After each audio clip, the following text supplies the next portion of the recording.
আসসালামু আলাইকুম। পরকীয়া নিয়ে কথা বলি, কারণ এই পরকীয়ার জন্য শত শত পরিবার ধ্বংস হয়ে যাচ্ছে, হেরে যাচ্ছে আমার প্রবাসী ভাইয়েরা। এই পরকীয়া একটা ভাইরাসের মতো। এই পরকীয়া যাদের ভিতরে প্রবেশ করছে, শুধু তারাই ধ্বংস হয় নাই, ধ্বংস হয়েছে তাদের পরিবার নিয়ে। তাই আমি এই পরকীয়া নিয়ে কথা বলি, কারণ আমি দেশের মানুষকে সতর্ক করতে চাই, আমি প্রবাসী ভাইদেরকে সতর্ক করতে চাই, যাতে আমার এই কথাগুলো শোনার পর আমার প্রবাসী ভাইয়েরা বুঝতে পারে আমার কোন ভুলের কারণে আমার স্ত্রী পরকীয়া করতেছে। আমার ভিডিও আপনি যদি শেয়ার করেন, আপনার একটা শেয়ারের মাধ্যমে আমার এই ভিডিওটি শত শত মানুষের কাছে পৌঁছে যাবে।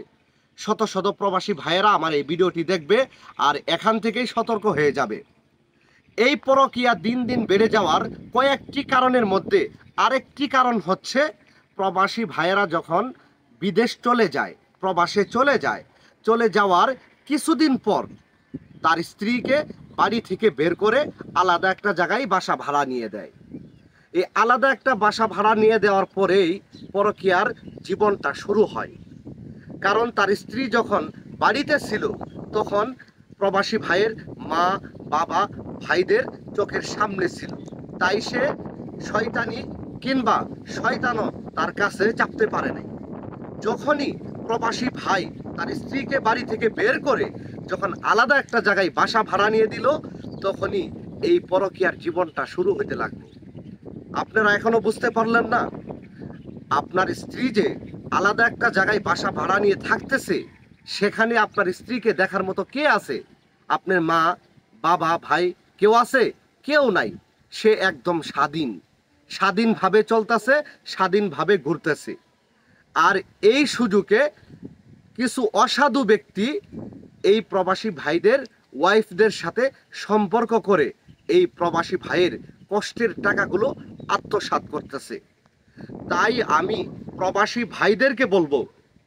ভাইদেরকে আমি হাতে পায়ে ধরে বলবো, ভাই, আপনি প্রবাসে আছেন, আলহামদুলিল্লাহ, আল্লাহ আপনাকে সুস্থ রাখুক, আপনার এই কষ্ট, আপনার এই মেহনতকে কবুল করুক।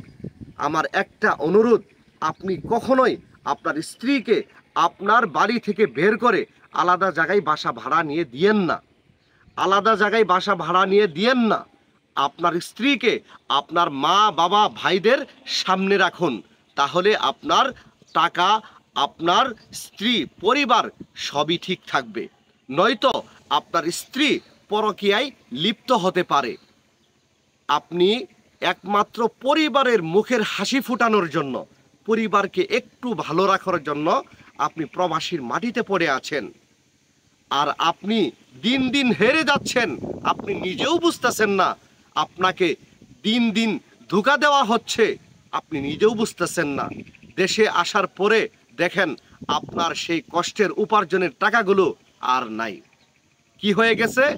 শেষ হয়ে গেছে, কোনো হিসাব নাই।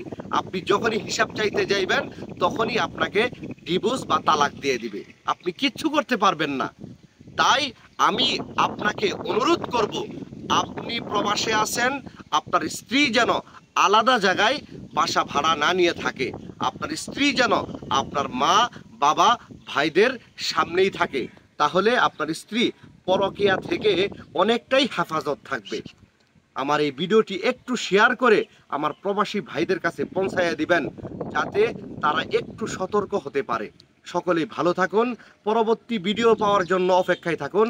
আসসালামু আলাইকুম।